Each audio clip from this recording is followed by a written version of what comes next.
why is being weak so unacceptable to me? That's when I realized that after my father passed away, I unconsciously decided that I had to become the pillar of my family.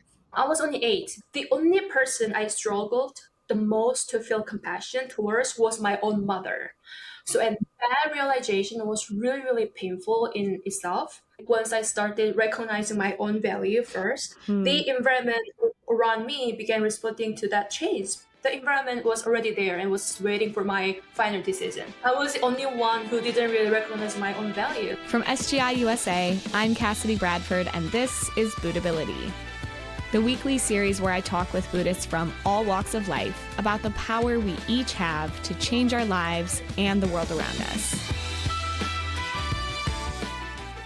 Hi, Cassidy from Buddhability here. If you're enjoying the show, don't forget to subscribe. It'll help the show out and you'll never miss an episode. If you want more Buddhability content, you can subscribe to our email newsletter in the link below. We put out great content every week. Enjoy the show. Thank you for joining me on Buddhability, Min. It's good to see you. And I think that our listeners are going to feel very encouraged by your story today. We're going to be talking about a big turning point in your life where you decided to kind of like change something deeper down. But before we get into all of that, I'd love for you to just first introduce yourself so that folks get an idea of who you are. Yeah, first of all, thank you so much for having us, Cassidy. I think this is a really great opportunity, even though I'm really, really nervous inside me right now. That's okay. That's okay. But yeah, but yeah, my name is Min, and I'm 32, and I'm currently living in New Jersey. So I was born and raised in Korea, and I moved to the U.S. in 2017 after graduating from college in Korea.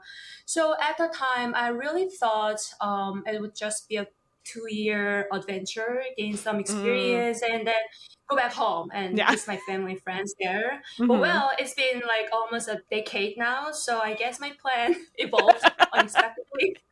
So I'm here. Somehow. I mean, it's so interesting. Like, yeah, when I interview folks, sometimes they have like this clear vision and they execute it, and others are like, yeah, I thought this thing was going to happen. And then my life just totally took a different pivot. I think it's very Totally, yeah. common. Yeah. So, of course, now you're practicing Buddhism, and I think you grew up in a family practicing Buddhism. So I'm wondering, at what point in your life did you decide that you yourself wanted to practice Buddhism? Why? Oh yeah, I love the question. Actually, I get that question a lot when I Hmm. introduce. Oh, I'm a Buddhist. Like, Yeah. yeah. So actually, yeah, I actually was born into Buddhism, Hmm. and my mom introduced it to our family, and so kind of she kind of put her toe in the water first, Hmm. and eventually my dad became deeply dedicated to the practice more than my Hmm. mom. And my dad used to read SJ, it's a Buddhist book all the time, every night or every weekend. But when I was 8 years old, my dad suddenly passed away from a stroke. So that changed everything like completely. Hmm. So after that, my mom began practicing much more seriously. So looking back, I think her prayers really carried our family in a way. Because of her, I never felt like urgent need to develop my own faith. I felt like protected in a way, not because I was living in Korea, my home country at the time, but I felt really protected in a way. So it wasn't until I moved to the US alone at age 23 that things shifted completely. So that was the first time I truly had to face my own karma. I experienced intense anxiety and really deep loneliness and financial struggles and also language barriers. So because of the language barrier, I didn't even know how to open up my about my worries or express what I was going through at that time. So honestly, the list could go on like forever. But with Hmm. but more than the external challenges, what really shook me was the isolation. Hmm. So it slowly eroded my strong confidence. So Hmm. I started to question myself whether something was wrong with me or whether Hmm. I just wasn't strong enough. So that was a point. where Buddhism stopped being something I was born into and started becoming something I had to choose for myself. I think the year Hmm. that was a big year to me. Yeah. I think for so many folks that grow up with like family members practicing Buddhism, they experience that like, oh, I'm like kind of taken care of, and like you can move through life. And then when you're on your own, it's like, oh, reality check. Actually, I have all of these, insecurities or things that you finally get to like see them more clearly, I think. Did you move to New Jersey right away? And like, why did you move? You wanted to be here for 2 years. What were you doing? So at the time, yeah, New Jersey was the first state I moved, Mm. and since then I've been living in New Jersey almost for like 9 years right now. Wow. So yeah, after college in Korea, I got a great opportunity to work in New Mm. Jersey, like for Hmm. an internship. Like it was 1 year internship, but I extended 2 year, and then, okay, after 2 year, no matter what, I'm gonna go back my Hmm. home country. Hmm. But you know, but I somehow I'm still here. So Mm. I was working as accountant at that time. Mm. So yeah, and that was my first like kind of big life decision. Wow. So those 2 years, like when all of this stuff is coming up and you're really struggling and you chose to practice Buddhism, Mhm. what kinds of things were you chanting about? And like, did you see any changes in yourself or like in your environment at that time? Yeah, so I think there are a lot of like turning points Hmm. or major life points, but when I think about my like big turning points in Hmm. my life and through this practice, Hmm. I always usually divide them into two, like Hmm. pre-COVID and post-COVID. Ah, yeah, yeah, yeah. Yeah, right. So before COVID, I was really just trying to survive. Mm-hmm. So I had no, think about it. I had no family, friends, support in the US, and I felt this I felt this intense responsibility to be good or like, and Mm. with a lot of anxiety and to be a good daughter, a good Mm-hmm. example, or, good employee, just good. Mm-hmm. So that mindset shaped like everything. So my relationships, my work, my decisions, just every single thing in my life. Mm-hmm. So including intense anxiety and deep loneliness. At the time I worked like Monday through Saturday without over time pay, and yeah, it was really tough at that time. But I didn't know any better because I was Mm-hmm. only 23. I Mm-hmm. had no like family friends who can give me advices or this kind of stuff. Mm-hmm. So but that mindset shaped everything. So just like I tolerated situation where my boss took advantage of my vulnerability. So I Mm. couldn't afford a car at the time. So even basic things like getting groceries or going to work or going to my Buddhist meetings felt really, really overwhelming. So I kept Mm. telling myself that if I just work hard enough or endured enough or dedicated myself enough, things will slowly get better. Mhm. And in some ways they did. They actually slowly did get better. But Mhm. the deeper loneliness, the feeling of being stuck, didn't really go away. So I was Yeah. very stubborn. Believe it or not, I was really stubborn. So going back home felt like failure. So like failure. So I just stayed hoping things like getting better somehow. But if I'm being honest with you, what I was really, really wanted back then wasn't success. I just wanted someone to sit next to me and truly listen to me. So and that was when I began to like genuinely connect with my Buddhist friends and the community. So at the time I began chanting to the Gohonzon.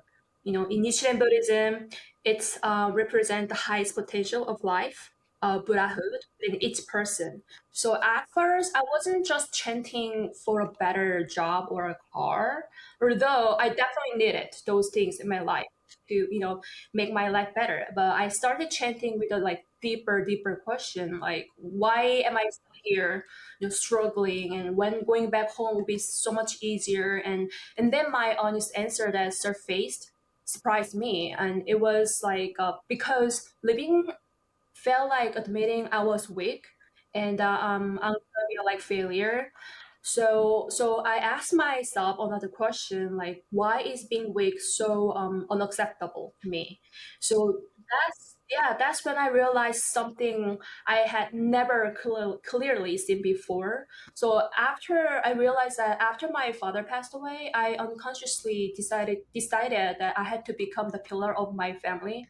I was only 8, but I had Mm. to be strong.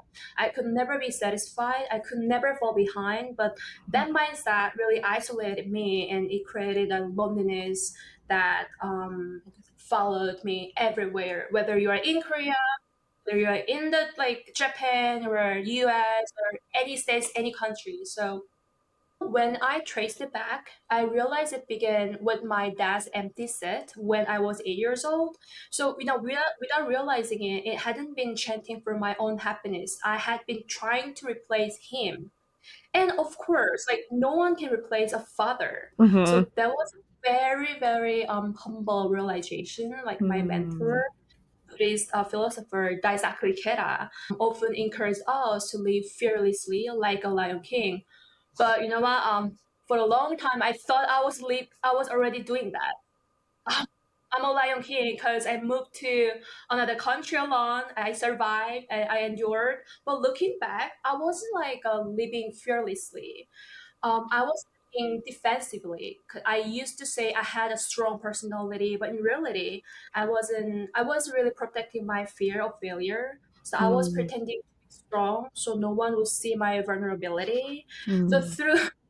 through chanting, I began to understand something simple but really, really powerful. So, you don't build strength by hardening yourself, but you build strength by accepting yourself. So when I truly, truly faced that at the time, I felt really like lighter, almost like for the first time.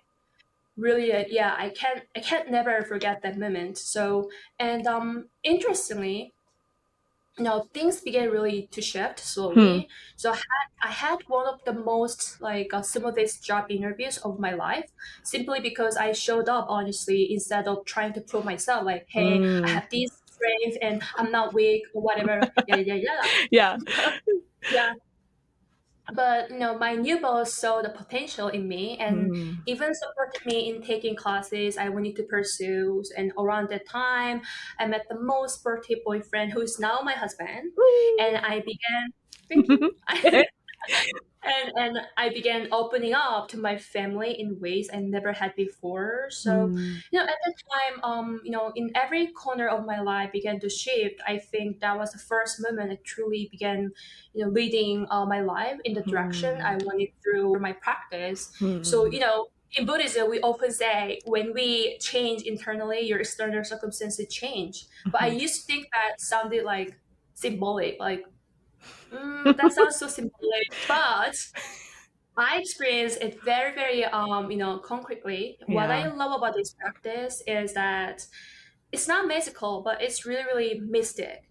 Chanting doesn't erase your problems, or not at all. Always Mhm. problems there, but it enables you to look deeply at yourself and build a foundation of faith from within. So, and Mm. from there, everything else, begins to move. Sometimes, like people misunderstand the idea of benefit. Mhm. In Buddhism, they assume it's about material gain way only, like getting a better job or more money or solving external problems. Mm. But and because of that, they may see it as something superficial. But through my experience, I've come to understand that benefit isn't primarily about material things.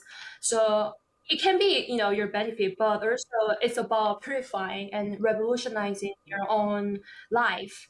And when I look back, the greatest benefit I received wasn't the new job or circumstances and making more money. It was the shift inside me from fear to acceptance, like from pretending to be strong to actually becoming strong. The inner transformation, I think, changed everything, Mm. everything else at the time. Yeah. Oh my gosh. You said all of that like so beautifully, and it made me think about yeah, how so many of us experience that, like, as you're chanting about, whatever is causing you suffering, the material things, we can see, like, deep down in our lives very clearly. And I also think something for someone like me that's really self-critical, the thing that's really beautiful about Buddhism is like chanting allows me to like see through that self-criticism and like Right. be honest with myself, but also like embracing. And like you're Mm-hmm. saying, like from feeling like this defensiveness to just like acceptance and like recognizing, okay, it's okay to feel this way. Of course, I like am afraid of being weak. Of course, I felt like this pressure to do this. But I think like, yeah, chanting helps us see those things clearly. And then from there, like you said, everything kind of falls into place when our heart really shifts Mm-hmm. and we can take action on like really transforming that. So wow, thank you so much for sharing. I mean, and that's like totally our theme for today is about like how transforming this like deeper stuff really is the key, I think, to becoming happy regardless of our other circumstances. And so, you mentioned you had your two turning points. So this was like pre-COVID where you're really like reconciling some stuff about yourself, and then better job, wonderful partner, all of these kind of things. But then there's the post-COVID turning point. So can you tell me about that? Oh yeah, yeah. I think post COVID was much more challenging to me because that's the year I really was able to focus on myself and my deeper level of my karma or family. I can say family karma in a way. Growing up, I always kind of sensed that there was something unresolved between my mom and me. We functioned as a family, but I didn't always feel a deep emotional connection with her. And also I couldn't really say something to her because I'm her daughter and I feel like a sense of obligations. I shouldn't say this, I should be nice, and she doesn't have her husband, so I have to be the pillar of the family. That was very difficult to even acknowledge at the time, but let alone talk about. For a long time, so honestly, I think I avoided bringing it up to the surface. I think unconsciously, I didn't want to face it. Family dynamics are really complicated, and I even Mm-hmm. didn't want to like even touch a Yeah, second. too hot, you too know, hot. Yeah. too hot. Like I'm not Mm-hmm. ready. So yeah, that was me. And I also didn't believe I was strong enough to handle something that Mm-hmm. deep. And so, yeah, instead, I just like covered it, like buried it. But, Yep. I've learned that when you keep something buried, it doesn't disappear like your karma. It's Mm. always there. But eventually, it surfaces. And it was very much painful experience, like bring it up and accepting the fact that we have problems in our family. Mm. So, and then there was a big kind of like big event between my mom and me. So my husband and I had a very small ceremony in my in-laws living room during COVID. So surrounded by a few of my husband's family and close friends and some of my Buddhist friends. So basically my whole family friends were in Korea at that time. So it was, of course, it was intimate and very meaningful. But deep down, I wanted to have a wedding in Korea, not because I needed another ceremony, but because I wanted my mom and my sister to be there for me. Like when I brought it up, she questioned why I would have another wedding when I was already married, and she asked why I would make people come and bother again, and said I shouldn't make it into something bigger than it needed to be. So to her, it probably felt unnecessary, but for me, it wasn't about having another ceremony. I simply wanted the support and congratulations of my family. I wanted to feel like celebrated by the people who raised me because no one was there at the time. Of course, my in-laws and my Buddhist friends there, but my family, wasn't there. When that wasn't understood, it hurt me like more than I expected. It was really painful. So although my mom and I had always stayed in contact, that moment affected me so deeply. So I felt like something that had been buried for many years suddenly came to the surface. Like all the memories from my childhood and emotions I had never fully processed, so began to resurface. So I realized that after my father passed away, I was told directly or indirectly that I needed to step into his role as a pillar of the household. But as a child, I was only 8, and there was a heavy responsibility to carry. I felt constant pressure to be good in everything I did. So there were also moments of discipline that, you know, crossed into experience that were painful for me. So at the time, I didn't really fully understand how much those experiences shaped my sense of fear and self-worth. So if I did well in school, the praise was often followed by reminders that it wasn't enough. Then maybe the exam was too easy. That's why you got the great score. She literally said it. Now I can kind of understand that she likely wanted me to keep striving, but as a child, like it felt really discouraging and really hurtful. It made it difficult to develop a stable sense of self confidence, the ability to genuinely believe in myself. And I didn't realize, how much of that I was still carrying into adulthood. So yeah, after I got married and that one time conversation about my wedding with my mom just brought everything, up to the surface. So it was incredibly, incredibly painful.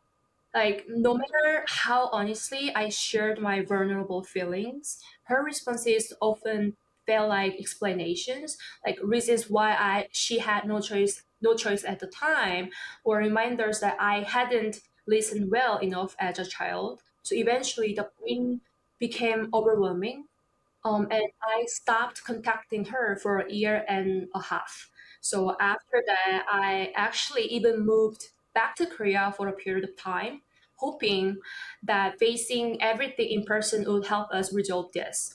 But we ended up not speaking again for another 6 months. So yeah, it was really, Wow. really, yeah, it was really miserable because the think not the only reason, but the biggest reason why I moved back to Korea to resolve these things between my mom and me in person.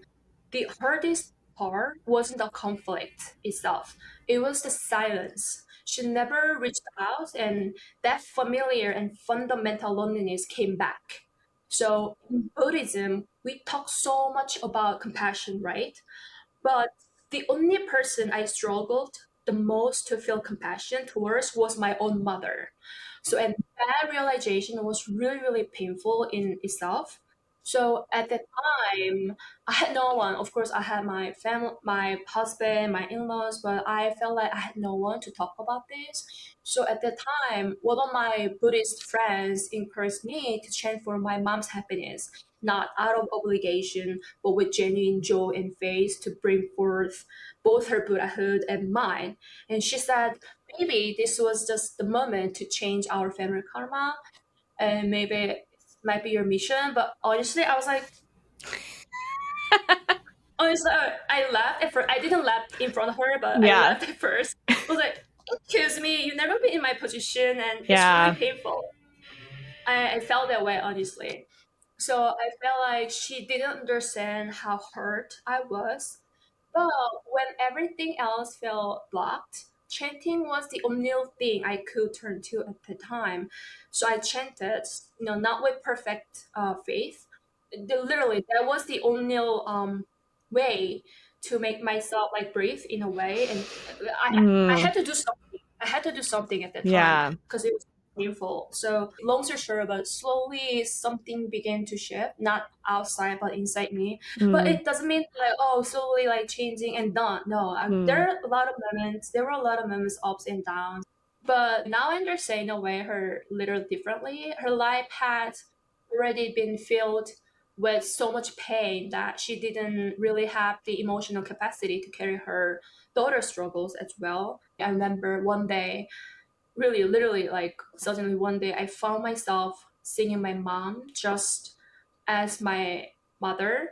But as a 36 years old woman who suddenly lost her husband and had to raise two young daughters on her own, like 5 and 8 years old, and I had never truly allowed myself to see her pain before, and that changed everything. And also, she later shared something with me that I will never forget.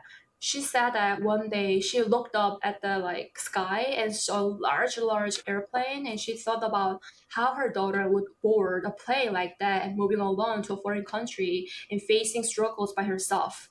So she told me that while she had been focused on her own pain of losing her husband, she had not fully seen the pain of her daughter losing her father. And she apologized to me, and it was the first time I truly felt that emotional connection between us. And that's when we started having deep and emotional conversation. From this perspective, compassion is not simply feeling sorry for someone, it's about helping them address the fundamental causes of their suffering and supporting them in building lasting happiness from within. For a long time, I thought that compassion meant like enduring or tolerating. But through this experience with my mom, I began to understand it differently. Like compassion wasn't about changing her, it was about transferring my own hurt first. So when I shifted from resentment to understanding, something opened between us. And in that moment, I felt incredibly fortunate. Not because the past disappeared, always been there and always will be there, honestly. But because we were finally meeting like each other, one another as a human beings, as roles. Like, yeah, it was the first time I see my mom as a human being and as a Buddhist. Hmm. So, as a person who has a unlimited like potential in her life. Hmm. So that was really humble realization, and that to me was the real benefit of this practice. So Hmm. whenever someone asks like, oh, I mean, when is your turning point, or when it's what is your the biggest benefit through the practice, I always share this experience with others. Like, yeah, I was able to see my mom as a woman who lost her husband suddenly, and she was only 36. I'm 32, only 4 years older than me. Yeah. Oh my gosh. I was like almost tearing up there, but I held it together. That was so incredible. And thank you for sharing just so honestly and openly about it. Actually, just last night I was talking to a friend about like heavy family, dynamics, and they're so entrenched and it's so hard to behave almost any different way. Like she was saying, she and her parent had gotten into this kind of like same kind of cycle that they're in, but this time they at least got to a moment where they could say with each other, I don't want to respond to you in this way, but this is the only way I know how. And Mhm. having at least a moment of like Mhm. love and recognition that like we don't want to be hurting each other, but we're just really stuck in this like way of interacting. And of course with families, it's so deep. People are in our lives for such a long time. They see all different parts of us. I've also found in my own experience with family and even friends too, that when I'm like the first to really open my heart, that like Mhm. disarms somebody. When you're both kind of on the defense and really struggling, if one person can like kind of yeah, can transform that and open their heart, that really makes it easier for the other person to do that as well.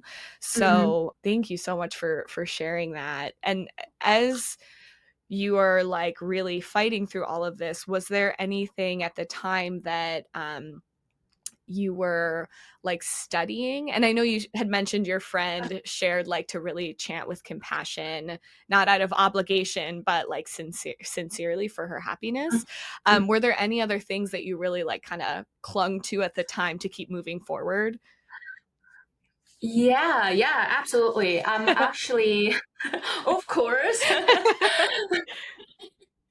Oh yeah, I really enjoy reading and studying Mm, Buddhist writings. So there's one book that has meant a lot to me is the opening of the eyes. mm. So can I show the book? Yeah, yeah, yeah. For those that are wondering, yes. Yeah, just wondering one more time. So Mhm. yeah. So to be honest, I first picked it up, simply because of the title. I thought I really want to open my Buddha eyes. So I just picked this book. Mm. That idea really, really resonated with me. And as I started reading, I found, myself looking for particular sections that spoke to what I was struggling with at the time, like topics like compassion or Buddhahood, or faith, and determination. So instead of reading it just as a text, I began approaching it like a dialogue with my own life. So I was searching Mm. for passages that could help me understand my situation more deeply and guide how I should move forward. So Mm. if it's okay, can I share one couple of like passages? It was really, really, yeah, thank you. Yeah, yeah, of course. Is from the opening of the eyes and page 65.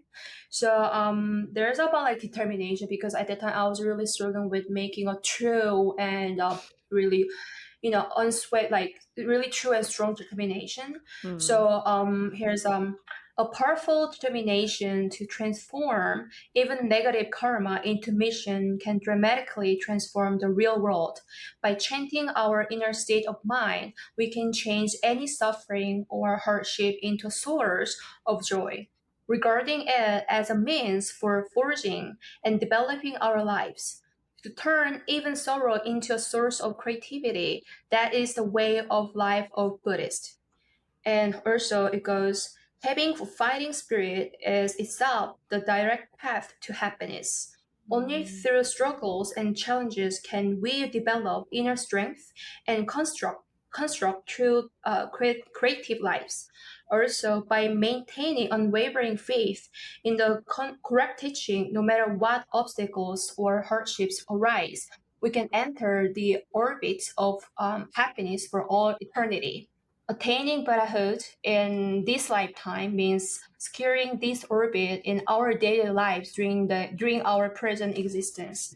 So I was when I was reading that, especially, yeah, there we can change any suffering or hardship into a source of joy. When I Mm. read this, I was like, seriously, really? I'm so like, yeah, I'm like, oh, so Can't much imagine suffering. How that. can Yeah. yeah, I can imagine. And even when my Buddhist friend told me, "Oh, it might be your mission to change your karma," and I was like, I don't know. Can I really change this struggle to joy? How can I have a joyful Mm. conversation with my mom? Because Mm. every time I had a conversation with my mom, there was always tension, Yeah. and I never felt like relaxed. You know what I'm saying? Mhm. Like, Yeah, totally. how sad. Yeah, how sad. You were just talking with your mom, your own mom, but you Mm. never felt like safety or things like Mm. that. So, Mhm. but after I read this, yeah. So I, not because I believe this, but because why not? I want to do that. I want to have a joyful and happy conversation with my mom, Hmm. and then that made me look. I'm stubborn in good ways, so I just continued, chanting and Mhm. like believing myself. So I think this passage and this particular part really inspired me in a lot of ways. Yeah. Hmm. Oh, that was it's great. I feel like I need to like print that out and read it all the time. But it's great that you shared too that you started chanting about what you read, even though maybe you didn't really feel like it was actually possible, but like, why not? Let me just see. I think sometimes when I'm battling like with my own self doubt, I'm like, let Mhm. me just try. Like, let me just fight against my doubt and see what happens. And like early on in my practice, it was more because I really trusted my Buddhist friends and I could see from their life that like this Buddhism works. I didn't really have enough of my own experience yet to feel that confident. But now it's like, okay, I've overcome this, and this. Like now I'm ready to challenge the doubt again. But I think the key, it sounds like, is like as long as you're just still moving forward and, trying to um like chip away at it. Was there a moment that you felt like started feeling a strong determination, like I'm gonna change this relationship? Or was it like just with time and things kind of shifted? So it was not like one day I made determination though, but slowly as time Mm-hmm. went by, like while I was having conversation and reading a Buddhist book, and so like, yeah, I need to change something. But till I actually took an action, it took Mm. a lot of time and a couple of months, almost a year. But once I really determined, like, yeah, I don't think I can do this anymore. I really faced, I really have to go through this and face these real struggles. And then I really strongly felt that this is deepest karma in my family, because at the time I Mm. remember my sister wasn't really talking to my mom and to me too. At one point I was like, oh, maybe, who knows, my sister might be going through a lot in her life. So, Mm. and then, yeah, just slowly it eroded. And then I decided to, okay, I'm gonna move to Korea because I want to have a real conversation. And even though it's during COVID, so Hmm. yeah, Hmm. And what would you say, like, nowadays, what your relationship is like with your mom and your sister? wonderful. So, Oh. like, yeah, I'm here. Growing up, I always moved to another country, had Mm-hmm. my own space and room and my own life, like Mm-hmm. far away from my mom. But Mm-hmm. ever since I resolved this with my mom and both of us together, like went through this, she's my bestie. I'm talking Mm. to her every night and every morning. And if someone asks me, "Oh, Min, when is your happiest memory in your lifetime?" Like, then I wanna say the like year and a half when I lived in Korea with my mom, because it Mm. was like first time. Wow, we just walked around and we went hiking together. And I'm currently living in New Jersey, but I'm really training for like I don't know, it's gonna be in Korea or in New Jersey or in any country, but I wanna live with my mom together and Mm. create more beautiful memories. And I don't feel any shame when I talk about my struggles with my mom, because I used to Mm. feel that way. Yeah. And it's like, I don't know, like in the past when my friends was like, oh, I mean, I wanna go back to Korea because I miss my mom. I was like, I never understood. Believe it or not, like, you miss your mom? Wow, that's very interesting. That was me. That was me. But now Mm-hmm. I'm like, oh yeah, it's my mom. Yeah, something happened. Oh, calling my mom and like, oh, mom, like something happened, blah blah. And then she always like encouraged me with the Buddhist philosopher that's like Ikeda's encouragement and Mm. everything. And also the amazing part of being a Buddhist together with family member, because our life mentor is the same, Mm. person. So we always like, even when we have arguments, hey, think about what our, mentor would say this in this situation. Like, Mm-hmm. we're like, okay. So yeah, like this, we are besties. Oh, I miss her even Wow. right now because Oh. we talk about her. Oh my gosh. I imagine for anybody listening that has a like strained relationship with family, hearing that, they might be like, wow, I can't even imagine that being possible. But also, I would hope that they feel a sense of like possibility, like, wow, she could go from like totally not speaking to her mother for year and a half to just like having the most incredible relationship and really sincerely treasuring each other is like, it's just so beautiful. So after this really resolved in your life, I know there were other kind of changes that happened after that, so please, like, tell me what happened in other areas of your life after this. Okay. Thank you. I love the question. Yeah, actually, I made a big career change. Hmm. So I moved from accounting into nursing, and I am currently in nursing school. So it took me Hmm. years to take that first step, because I was so afraid of making the wrong life decision. So and also I Hmm. doubted myself a lot. I kept asking myself, can I really be a good nurse, or can I really study everything in English? I had never attended school in the US. So there were so many uncertainties. And in the Buddhist community, we often share our goals and Hmm. struggles with one another, right? That's my Hmm. favorite part. Yeah. So, but one day during a discussion, I casually mentioned that I was thinking about going back to school, but I didn't even say what I wanted to study. But Mm, and everyone immediately responded like, "Wow, that's amazing! That's so courageous!" And mm, in that moment, I realized something surprising. I was the only person in the room who didn't think I was courageous. So everyone else could see the value in what I was trying to do, but I couldn't see it in myself. So mm, that experience taught me that this practice isn't only about chanting. mm, Sharing your goals and struggles with others in the community can bring so much encouragement, inspiration, and reflection about your own life. mhm, So, and ever since that, things began to move much more smoothly. I mm, found the support, guidance, and resources appearing from so many places, mm, especially through my friends and the community around me. mhm, You know, it almost felt like once I started recognizing my own value first, mm, the environment around me began responding to that change. The environment was already there and was waiting for my final decision. So mm, I was the only one who didn't really recognize my own value. So looking back, I don't think everything suddenly became easy. No, mm, not at all. But when you begin to believe in your own potential, you start noticing like how much support was already there. mm, So I was like, oh wow, and believing in yourself is really, really hard. But once mhm, you start believing in yourself, you're gonna see so many things that you couldn't recognize, mm. realize or find. So yeah, recently I made that huge big life decision, and of course, my mom is the biggest support. So. Oh, wow. I love what you shared about when you believe in yourself, you start to see more things, more possibility. I think it's almost like all of these possibilities for your life were obscured.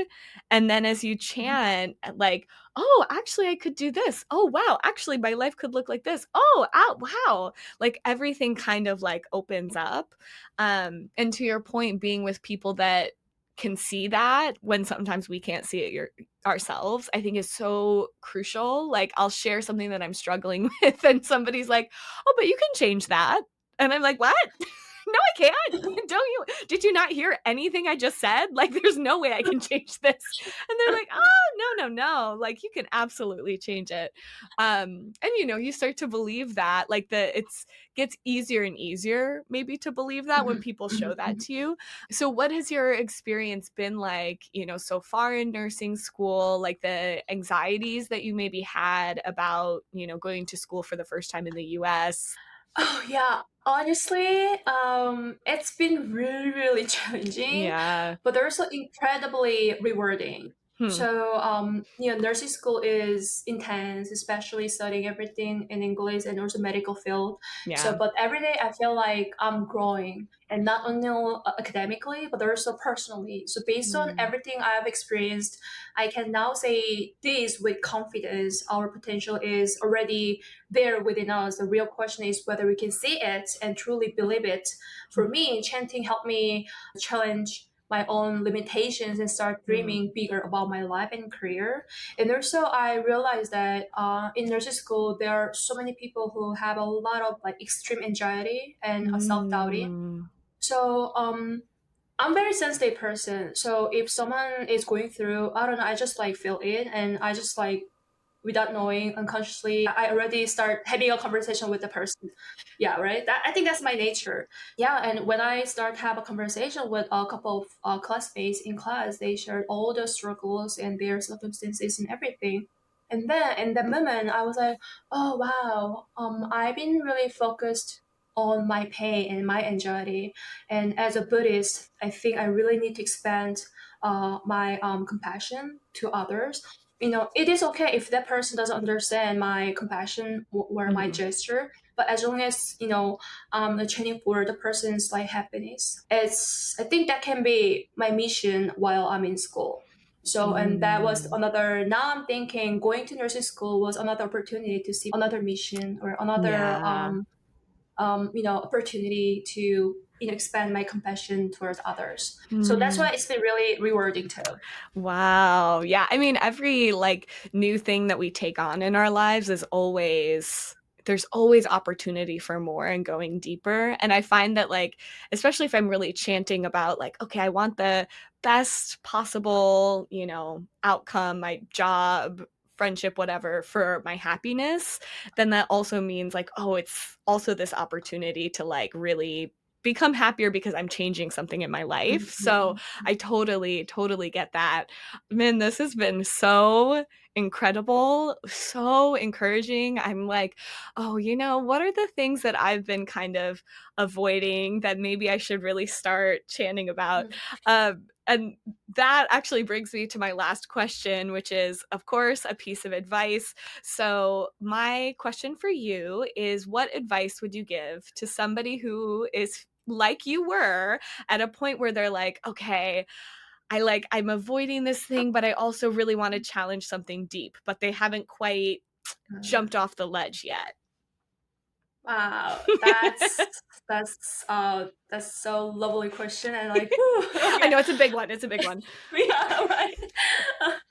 Well, if someone is at a point where they want to challenge something deep in their life, the first thing I would say is please don't run away from what you're feeling. Through my Mm, experience, I've come to value something that is often misunderstood: mm, sensitivity. So many people think being sensitive is a weakness, and as if it means you're too emotional or unable to move on easily. mm, But in my experience, sensitivity can actually be a strength. It allows us to reflect more deeply on our lives and recognize what is really happening, under the surface. So through Buddhist mm, practice, that sensitivity doesn't stay only within ourselves, it expands outward. So mm, we begin to listen more carefully to the struggles and pain of others. And I believe that's where compassion truly begins. You're mhm, starting from sensitivity to compassion to mm, others. So mm, my mentor Daisaku Ikeda often encouraged us to live with the spirit of a lion king, mm, but courageously and without fear, right? mm, But when people think of a lion, they usually imagine its sharp teeth mm, or claws, but personally, I've come to feel that the reason the lion is called the Lion King, the king of entire animal, is something like deeper. A mm, lion can lie down freely in the middle of the vast field, even exposing its most vulnerable part, its mm, belly, right? mhm, Without fear of being seen. So, mm, the lion can rest that way because it has complete confidence in its own strength and life force. That's why they can lie down without any fear, without fear of being seen. So to me, that is a true image of courage. It's not about looking strong or intimidating. It's about having the inner confidence to reveal even the most vulnerable parts of ourselves, without fear. In the same way, our sensitivity and vulnerability do not make us weak, not at all. And when we can accept those parts of ourselves and still believe in the strength and potential within our lives, that's when real transformation begins. So my advice would be this, like, please do not try to erase your sensitivity. Please do not erase, but value it and keep it. And it can become the starting point of deeper self reflection and compassion for others and the courage to transform your life. So I was thinking that why am I so sensitive person? And I don't want to be like that. I want to be like cool and chill and I just want to move on. You know, oh, I just want to move on. But looking back, my sensitivity made me reflect on my life and expand my compassion to others because I sense someone's struggles and someone's like suffering just immediately. I just sense it. So yeah, and please like value it, keep it. Please not try to raise your sensitivity. So yeah, that's my small advice.